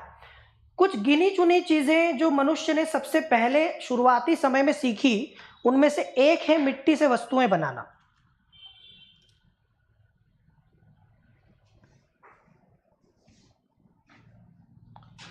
सबसे प्रारंभिक साक्ष्य वर्तमान में पाकिस्तान में स्थित मेहरगढ़ के नवपाषाणिक स्थल से मिले हैं। अगर आप सबसे प्राचीन साक्ष्य देखेंगे मिट्टी से बने हुए बर्तनों का, मिट्टी से बनी हुई वस्तुओं का, तो सबसे पहला आपको मिलेगा मेहरगढ़ में। ठीक है, ये एक नवपाषाणिक बस्ती मानी जाती है, आपको पता होगा, नवपाषाण काल से जुड़ी हुई है। मतलब मनुष्य ने भारत में नवपाषाण काल से ही मिट्टी से वस्तुएं बनाना सीख लिया था, या मिट्टी से बनी हुई वस्तुओं का उपयोग करना शुरू कर दिया था। इन अवशेषों से पता चलता है कि मृदभांड, अब ये दो शब्दों से बना है, देखो, मृद प्लस भांड। कई बार बच्चे कंफ्यूज होते हैं। मृद का मतलब होता है मिट्टी और भांड का मतलब होता है बर्तन। तो मृदभांड का मतलब क्या हुआ? मृदभांड का मतलब हुआ मिट्टी का बर्तन। ठीक है, तो ये जो मिट्टी के बर्तन है, ये जो मृदभांड है, ये बनाने की कला हमें 6000 ईसा पूर्व से भी अधिक रूप से, प्राचीन रूप से हम देखें तो ये विकसित थी। 6000 ईसा पूर्व मतलब आज से लगभग 8000 साल पहले भी मिट्टी के बर्तन बनाने की कला बहुत विकसित थी भारत में। ठीक है, अब आपने देखा होगा एक बात, कई सारे बच्चे जब इतिहास पढ़ते, खास करके प्राचीन भारत का इतिहास जब वो पढ़ते हैं तो वो पढ़ते हैं कि इस जगह से इस तरह के मृदभांड मिले, उस तरह के मृदभांड मिले, तो वो कंफ्यूज होते हैं और उन्हें लगता है कि ये क्यों पढ़ना है, इसको पढ़ने की क्या जरूरत है। उसको पढ़ने की बहुत जरूरत इसलिए है क्योंकि जब आप पढ़ते हैं ना कि यहाँ पे इस तरह के मिट्टी के बर्तन मिले, यहाँ पे चित्रित है, यहाँ पर चित्रित नहीं है मतलब पेंट किया है, वहां पर पेंट नहीं किया है, तो हमें पता चलता है कि वो दो संस्कृतियां अलग अलग काल की हैं। एक जैसे बर्तन एक जैसी संस्कृतियों के परिचायक हैं। अब उस समय का आपको मैंने कहा ना कि बहुत सारे अवशेष तो मिलेंगे नहीं, कुछ गिनी चुनी चीजें हैं जो आपको इतिहास को लिखने में सहायता करती है। ये मिट्टी के बर्तन एक बहुत ही महत्वपूर्ण पुरातात्विक साक्ष्य होते हैं। अगर कहीं पर एक जैसे, दो जगह से एक जैसे बर्तन मिले हैं, इसका मतलब है कि वो संस्कृति एक, वो जो है उस दोनों जगह एक ही संस्कृति से जुड़े रहे, एक ही काल से जुड़े रहे, तो इतिहास को लिखने में हमें ये मदद करते हैं, पहचानने में किस काल की कौन सी चीज है। ठीक है, तो ये सबसे प्राचीन काल था जब हमने बर्तन बनाए हैं। प्राचीन काल के सबसे प्रसिद्ध मृदभांड, अगर सबसे प्रसिद्ध अगर मिट्टी के बर्तनों की बात करें तो वो है पीजीडब्ल्यू, जिन्हें आप लोग पीजीडब्ल्यू कहते हैं ना, पेंटेड ग्रेवियर, चित्रित धूसर मृदभांड। पीजीडब्ल्यू संस्कृति, जैसे आप देखो ये इस तरह का एक बर्तन है। अगर आपने कभी पीजीडब्ल्यू पढ़ा हो लेकिन समझ में ना आया हो तो ये कुछ इस तरह का है। ठीक है, देखो इसका कलर, देखो इसका कलर कैसा है, न ये सफेद न ये काला है, ये धूसर रंग में बना है। ठीक है, ग्रे कलर में है। इसके ऊपर आपको ये ऐसा पेंट या चित्र बनाया हुआ दिख रहा होगा, इसीलिए इसको चित्रित धूसर मृदभांड कहते हैं। मृदभांड तो है, मिट्टी का बर्तन है तो, लेकिन पेंट किया हुआ है और ग्रे कलर का है, तो ये क्या बन गया, पीजीडब्ल्यू बन गया। ठीक है, ये चित्रित धूसर मृदभांड है। देश के कुछ भागों में 1500 से 300 ईसा पूर्व के लाल और काले मिट्टी के बर्तनों के साक्ष्य मिलते हैं। इसके बाद आप देखोगे कि भारत में नॉर्मली लाल काले कलर के मिट्टी के बर्तन दिखते हैं, जिन्हें आप लोग लाल मृदभांड या काले मृदभांड के रूप में जानते हैं। ये पश्चिम बंगाल के बड़े क्षेत्रों से प्राप्त हुए। एक अन्य प्रकार की मिट्टी का प्राचीन बर्तन उत्तरी काला पॉलिशदार मृदभांड है, जिसे आप लोग NBPW कहते हैं, नदन ब्लैक पॉलिश्ड वेयर, उत्तरी काला पॉलिशदार मृदभांड। काले कलर का है, देखिए पॉलिश किया हुआ है इसलिए पॉलिशदार कहा गया है। ये दो चरणों में 700 से 400 ईसा पूर्व और 400 से 100 ईसा पूर्व के दौरान बनाया गया था। अब जब हम देखते हैं भारत में मध्यकाल, ये तो प्राचीन काल हो गया। मध्यकाल में भारत में मिट्टी के बर्तनों में क्या, ठीक है, प्रगति हुई, क्या परिवर्तन आया। इंडो इस्लामिक परंपराओं के आगमन के साथ जब भारत में इस्लामी आक्रमणकारी आए, उनका शासन, सल्तनत काल, मध्यकाल, ये सब शुरू हुआ, तो हमें चमकीले मिट्टी के बर्तनों के साक्ष्य प्राप्त होने लगते हैं। इस काल में, इंडो इस्लामिक काल में आपको चमकीले मिट्टी के बर्तन मिलने शुरू हो जाएंगे। वर्तमान में भारत के प्रत्येक भाग में विशेष प्रकार के मिट्टी के काम में विशेषज्ञता हासिल कर ली है। एक सूची में आपको बता देता हूं, छोड़िए अभी ये हमारे पास अवेलेबल नहीं है, सूची जो है इसकी वो मिस हो गई है, नहीं तो मैं आपको लिस्ट बता देता कि कहाँ पर किस तरह के मिट्टी के बर्तनों का काम हमारे यहाँ किया जाता है। हम फिर कभी उसको कर लेंगे।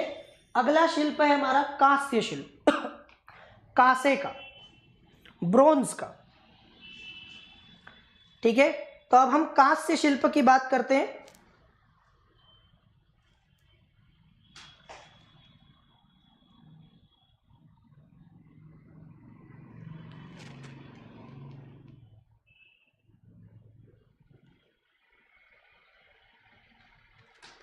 चलिए कांस्य शिल्प को देखें। भारत में कला के लिए उपयोग किए जाने की अपेक्षा धातुओं का भालों और तीर के लिए अधिक उपयोग किया जाता था।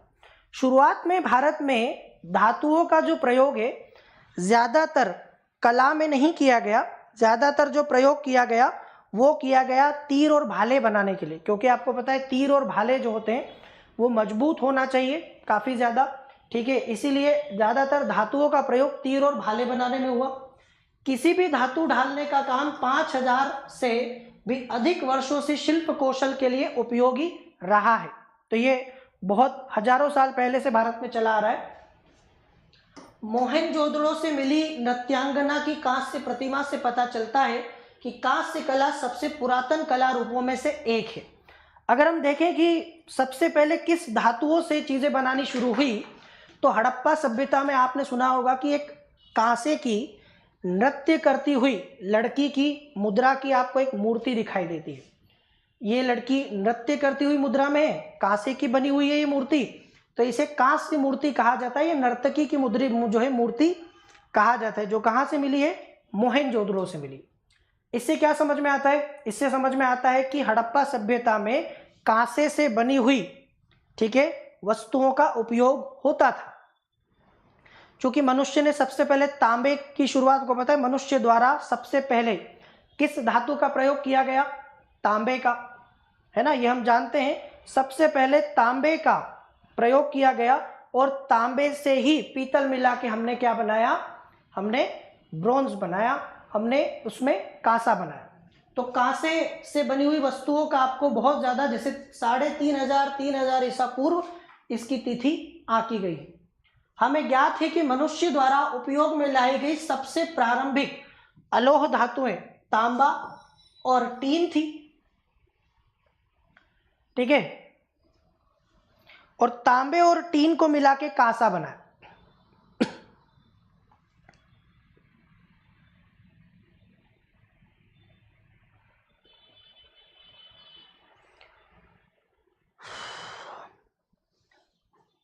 दोनों को कांसा बनाने के लिए मिश्रित किया जाता था। कांसा ढालने के विभिन्न तरीकों के विषय में सबसे प्रारंभिक साहित्य हमें मत्स्य पुराण में उल्लेख मिलता है कि कांसे को ढाल के विभिन्न प्रकार की वस्तुएं बनाई जाती थी। तो कॉपर और टीन से हमने कांसा बनाया और ये बहुत पुरानी बात है, हड़प्पा सभ्यता से ही हम ये देख रहे हैं। कांस्य शिल्प का उत्पादन करने वाले क्षेत्रों में आपको उत्तर प्रदेश का नाम सबसे पहला मिलेगा। भारत में वर्तमान में कांस्य शिल्प का सबसे ज्यादा प्रयोग कहां पर होता है, कांस्य शिल्प का सबसे ज्यादा उत्पादन जो है वो उत्तर प्रदेश में होता है। यहां आप देखोगे इटावा, सीतापुर, वाराणसी और मुरादाबाद, ये 4 केंद्र हैं जो कांस्य शिल्प के लिए जाने जाते हैं, जहां कांसे से बनी हुई वस्तुओं का बड़े पैमाने पर उत्पादन होता है।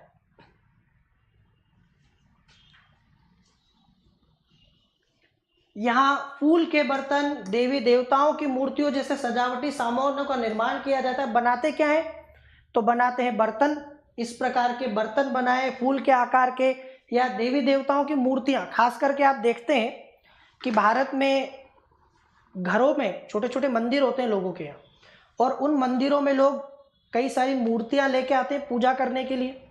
आमतौर पर ये मूर्तियां पीतल और कांसे की बनी होती है। नॉर्मली जहां तक मैंने देखा है तो लोगों के घरों में ज़्यादातर पीतल और कांसे की मूर्तियां ही होती है, ठीक है। तो कांसे की मूर्तियों की भारत में बहुत डिमांड है और इसीलिए यहाँ पर कांसे की मूर्तियों का काफ़ी ज़्यादा उत्पादन किया जाता है। और इसके अलावा सजावटी सामानों का भी, काफ़ी सारे कांसे से बने हुए सजावटी सामान भी आपको मिल जाएंगे। क्लियर हुआ? तो ये हम प्राचीन काल से देख रहे हैं, जैसा कि मैंने आपको बताया कि मत्स्य पुराण में भी हमें इसका उल्लेख मिल जाएगा। मत्स्य पुराण में भी हमको इसके अवशेष, इसके साक्ष्य मिल जाएंगे। ये ताम्रपात्र, कंचन थाल और पंचपात्र जैसे अनुष्ठानिक वस्तुओं के उत्पादन के लिए भी प्रसिद्ध है। यहीं पर आपको ताम्रपात्र मिल जाएंगे, वो तांबे के छोटे छोटे बर्तन जो खास करके पूजा पाठ में यूज होते हैं, ठीक है, या कंचन थाल या पंचपात्र होते हैं। ये सब पूजा पाठ से जुड़े हुए, कभी आपने कोई अनुष्ठान किया हो अपने घर में या पूजा करवाई हो तो आपने देखा होगा तांबे के विभिन्न वस्तुएं यूज की जाती है। छोटे छोटे पंचपात्र होते हैं, ताम्रपात्र होते हैं, या फिर आप देखोगे कलश होते हैं, ये सब तांबे के यूज किए जाते हैं। और तांबे के इसलिए क्योंकि शुरुआत से ही मनुष्य ने तांबे का ही तो यूज किया था, तो तांबा एक पवित्र धातु बन गई और तांबे का उपयोग करके ही बर्तन बनाए गए। तब से तांबा ही भारत में चला आ रहा है।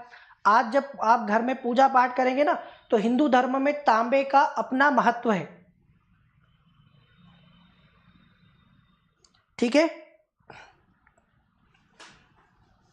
चलिए अगला, दूसरा प्रमुख, उत्तर प्रदेश के बाद आपको दूसरा प्रमुख केंद्र मिलेगा तमिलनाडु। यह पल्लव, चोल, पांड्य और नायक कला काल के कला रूपों से मिलती जुलती सुंदर प्राचीन प्रतिमाओं के उत्पादन पर केंद्रित है। तो पहला है उत्तर प्रदेश, और उत्तर प्रदेश के बाद दूसरा नंबर आता है तमिलनाडु का। तमिलनाडु में भी यहाँ काफ़ी बड़े पैमाने पर उत्पादन होता है, और पुराने राजवंश जैसे पल्लव हो गया, चोल, पांड्य हो गए, इनकी काल के जो कला रूप है उससे मिलती जुलती हुई प्रतिमाएं यहाँ पर बनाई जाती है। धातु के अधिकांश काम का उपयोग घड़े और बदला जैसे बर्तन बनाने में किया जाता है। अगर आप धातु शिल्प देखोगे तो ज़्यादातर धातु शिल्प भारत में बर्तनों से जुड़ा है। धातुओं से सबसे ज़्यादा बर्तन बनाए जाते हैं, क्योंकि बर्तनों को मजबूत होना पहली अनिवार्यता है। बर्तन कमज़ोर होंगे ना तो ज़्यादा समय तक टिक नहीं सकते, क्योंकि उनमें पानी या कई सारी वस्तुएं रखी होती हैं। यहां तक समझ में आया?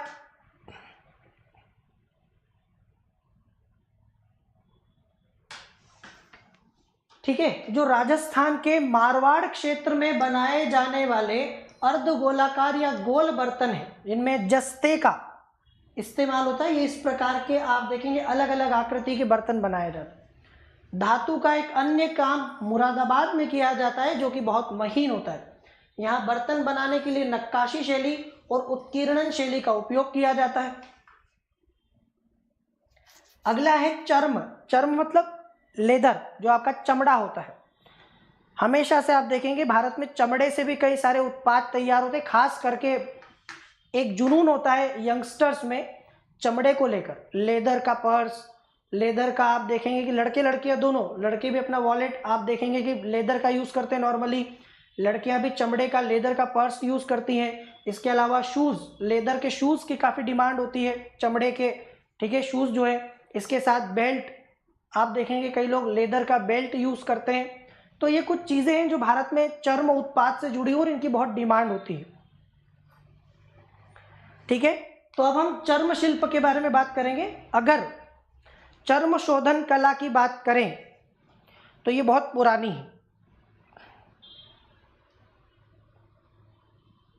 भारत का चमड़ा उद्योग बहुत विस्तृत है, बहुत फैला हुआ है, और काफ़ी डिमांड भी इन चीज़ों की है हमारे यहाँ। चर्म शोधन की कला 3000 ईसा पूर्व से ही अस्तित्व में। कई सारे ब्रांड तो आपने देखा होगा कि वो ये दावा करते हैं कि प्योर लेदर, हमारे प्रोडक्ट में, हमारी वस्तु में शुद्ध चमड़ा, प्योर लेदर का यूज़ किया हुआ है।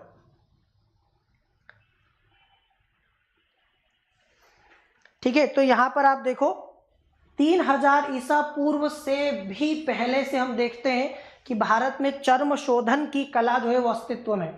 चर्म उत्पाद के लिए पहले बाघ और हिरण की खाल का इस्तेमाल होता था। पहले के ज़माने में, प्राचीन काल में, सबसे ज़्यादा जिस खाल की डिमांड रहती थी वो थी बाघ की और हिरण की खाल। आमतौर पर मैंने आपको कई बार कहा है कि लोग अपने घरों में, ठीक है, बाघ की खाल को सजावट के तौर पर भी यूज़ करते। तो बाघ की खाल की डिमांड तब भी थी, आज भी है। पहले ज़्यादा यूज़ होता था, अब तो इतना नहीं होता। हिरण की खाल का काफ़ी यूज़ होता था। जैसे आप यहाँ देख सकते हो, एक योगी का चित्र आपको दिखाई दे रहा होगा, और इनके नीचे आसन के रूप में एक बाघ की खाल दिखाई दे रही होगी आपको। कई जगह हमारे यहाँ हिंदू धार्मिक मान्यताओं में आपने चित्र देखे होंगे जिसमें भगवान शिव जो है उनके नीचे भी बाघ की खाल आपको दिखाई देगी। अब ये सही है गलत ये हम नहीं जानते, लेकिन इस तरह के चित्र आपको दिखाई देंगे। ठीक है, तो बाघ और हिरण की खाल का इस्तेमाल होता था, परंतु अब ऊंट इसके लिए सबसे ज़्यादा लोकप्रिय जानवर बन गया है। ऊंट की खाल अब ज़्यादा भारत में यूज़ की जाती है चमड़े में। ठीक है, अब बाघ और हिरण, क्योंकि बाघ का तो वैसे भी सरकार ने बैन कर रखा है और हिरण को भी नहीं मार सकते आप, तो ज़्यादातर ऊंट की खाल का आप देखेंगे कि यूज़ किया जा रहा है आजकल। कहा जाता है कि प्राचीन काल में जंगल में रहने वाले ऋषि या विद्वान चटाई के रूप में जानवर की खाल का उपयोग करते थे। तो इस खाल का, ये चमड़े का यूज़ क्या था? ठीक है, ये पुराने ज़माने में आसन का, चटाई का, ठीक है, मेट का काम करता था। इस पे आप बैठ सकते हैं, सो सकते हैं, तो इस प्रकार की खाल का उपयोग किया जाता रहा है। चमड़े की सबसे बुरी बात यह कि ये नष्टधर्मी, मतलब ये समय के साथ नष्ट हो जाएगा। तो इसके आपको पुराने साक्ष्य ज्यादा पुराने नहीं मिल सकते। समय के साथ चमड़ा नष्टधर्मी होता है, वो नष्ट हो जाता है।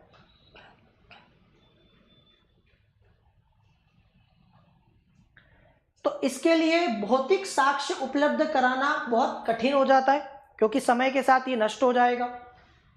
वर्तमान में चमड़े का उपयोग ज्यादातर जूते, बैग और पर्स बनाने के लिए किया जाता है। सबसे ज्यादा जिन वस्तुओं का निर्माण होता है चमड़े का, जहां पर वो वस्तुएं मैंने बताया, शूज में जूते चप्पल बहुत ज्यादा चमड़े के बनाए जाते हैं। बैग और पर्स, चमड़े का सबसे बड़ा बाजार भारत में राजस्थान है। पूरे भारत में सबसे बड़ा लेदर मार्केट आपको राजस्थान में मिलेगा। यहाँ विभिन्न प्रकार और आकार के बैग बनाने के लिए ऊंट के चमड़े का प्रयोग किया जाता है। तो ऊंट के चमड़े से बने हुए बैग, पर्स, ये सब आपको, जैकेट वगैरह भी कई लोग पहनते हैं, लेदर का बहुत पसंद करते हैं, तो ये भी आपको मिल जाएगा राजस्थान में। ये सबसे बड़ा मार्केट है। इसके अलावा देखो, जयपुर और जोधपुर ये मोजड़ी के लिए प्रसिद्ध है। कई लोग कुर्ता पजामा शेरवानी पहनते हैं ना, तो उसके नीचे जूते चप्पल नहीं पहनते। एक खास प्रकार के शूज होते हैं जिन्हें मोजड़ी कहा जाता है। ये इस प्रकार की होती है, कभी आपने देखा हो तो इनमें आप देखेंगे, जो मोजड़ी देखी है ना आपने कभी, राजस्थान में बहुत चलती। वैसे भारत के हर हिस्से में लोग मोजड़ी पहनना पसंद करते हैं।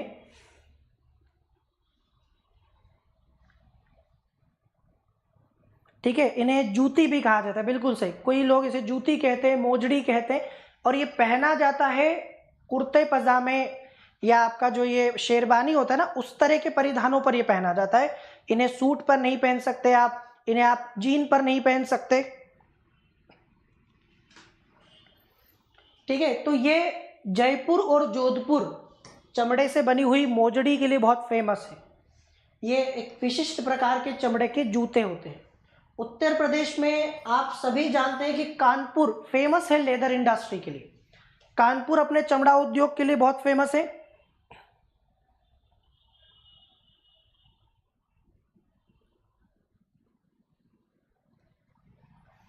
कानपुर में आप देखेंगे कि इसकी अर्थव्यवस्था बड़े स्तर पर चमड़े और चर्म शोधित उत्पादों पर टिकी हुई है।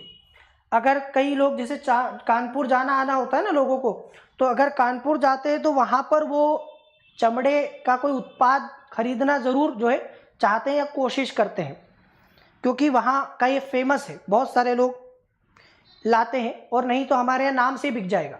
जैसे किसी आप अपने शहर में भी चले जाओ ना, दुकान पे जाके तो बोल देगा कि कानपुरी शूज़ है या कानपुरी चप्पल है, तो लोग उसको नाम से ही खरीद लेते हैं।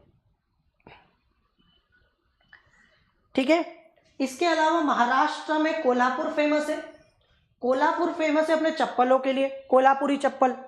ये पूरे भारत में नाम आपको मिल जाएगा, कोल्हापुरी चप्पल। कोल्हापुरी चप्पल का मतलब है कि ये कोल्हापुर से आई है महाराज। जैसे महाराष्ट्र में आपने सुना होगा कि आम बहुत फेमस है। कहाँ के? हापुस आम बहुत फेमस है। कहाँ के? आपने नाम सुना होगा, किस जगह के फेमस है हापुस आम? कोई बताएगा?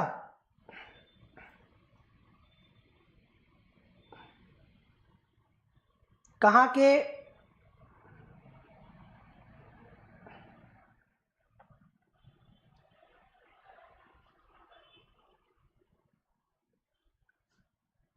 बिल्कुल सही, रत्नागिरी।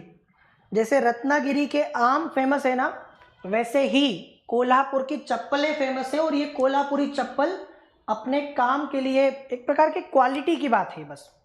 मतलब खाने में भी हम लोग ऐसे ही शौकीन हैं। आगरा का पेठा, लोग जब पेठा खाते तो आगरे के पेठे की बात करते हैं। तो खाने में भी आपको ऐसी चीज़ें मिल जाएगी, हैदराबाद की बिरयानी। ठीक है, उस तरीके से आपको हमारे शौक जो है लोगों के, वो अलग अलग तरीके के होते हैं। तो कपड़े में, पहनने में, वस्त्रों में, सामान में, सब में आपको ये मिल जाएगा। तो वो कोल्हापुरी चप्पल की डिमांड करते हैं खास करके, या आप कानपुर के शूज़ की बात कर सकते हैं, कानपुरी जूतों की बात कर सकते हैं।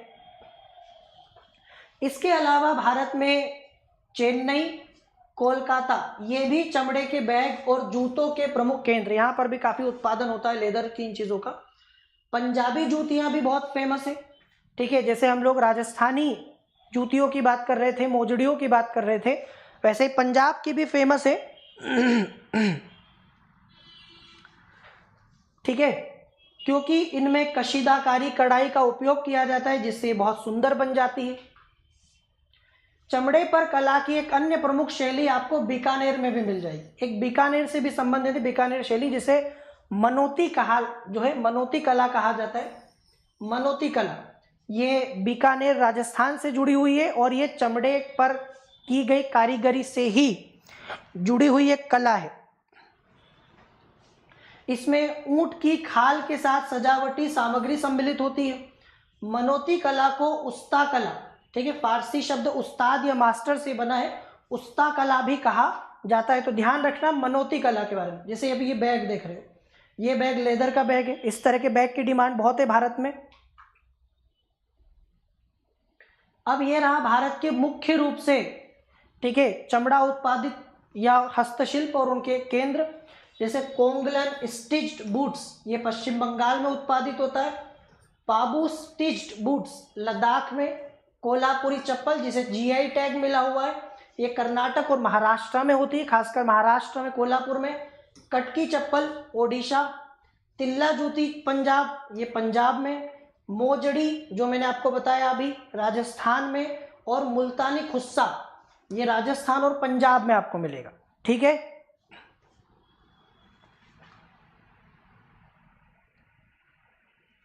यहां तक क्लियर हुआ? ये नाम है बस, देखो इसमें बहुत ज्यादा डिटेल में आपको नहीं पता होना चाहिए, यहां पर बस नाम, कहां का कौन सा उत्पाद फेमस है या वो किस चीज के लिए जाना जाता है, ठीक है। जैसे हम लोग बात कर रहे थे अभी, जीआई टैग दे रखा है कोल्हापुरी चप्पल को।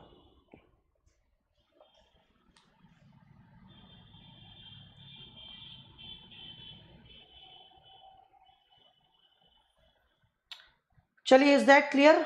सभी को समझ में आ गया यहाँ तक? तो हमने आज कांच शिल्प देखा, कपड़ा शिल्प देखा, धातु शिल्प देखा, मिट्टी का शिल्प देखा, इसके साथ हमने चमड़े का शिल्प भी देखा अभी। तो अब ये सेशन आज यहीं तक रखते हैं। अगर आपको ये सेशन अच्छा लगे तो इसको लाइक करना ना भूलें। सभी से रिक्वेस्ट है कि सेशन को लाइक करिए। और अभी शिल्प खत्म नहीं हुआ है, अगले सेशन में शिल्प को कंटिन्यू करेंगे। और कुछ स्टूडेंट्स कह रहे थे कि चित्रकला वाला चैप्टर छूटा है, तो वो छूटेगा नहीं, ठीक है। चित्रकला वाला चैप्टर मैं आप लोगों को बताऊंगा। चित्रकला वाला चैप्टर हम जल्दी ही वापस कंप्लीट करेंगे, सो डोंट वरी, वो होगा आपका, ठीक है। लाइक करना ना भूलें। जाते जाते सभी लोगों से यही बोल रहा हूं बार बार कि जाते जाते सेशन को लाइक कीजिए और शेयर कीजिए। इसी के साथ नितिन सिंघानिया वाला सेशन चलता रहेगा। This is my referral code CKLIVE। आप में से कोई भी अनअकैडमी का कोई सा भी सब्सक्रिप्शन लेना चाहे, यूपीएससी या उसके अलावा भी, तो आप मेरा रेफरल कोड यूज कर सकते हैं 10% डिस्काउंट के लिए।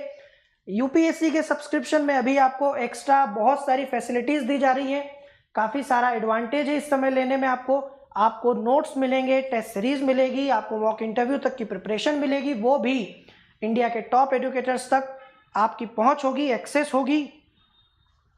तो ये रहा रेफरल कोड CKLIVE। इसके अलावा अगर आपको मेरा पर्सनल गाइडेंस चाहिए, मेंटोरशिप चाहिए, तो भी आप मेरा कोड यूज कर सकते हैं। और Telegram channel Chanchal Kumar sir official को आप ज्वाइन कर सकते हैं, टेलीग्राम अगर ज्वाइन करना है तो, ठीक है गाइस। तो फिर मुलाकात होगी सभी से। बाय बाय, टेक केयर, धन्यवाद, जय हिंद, लेट्स क्रैक इट।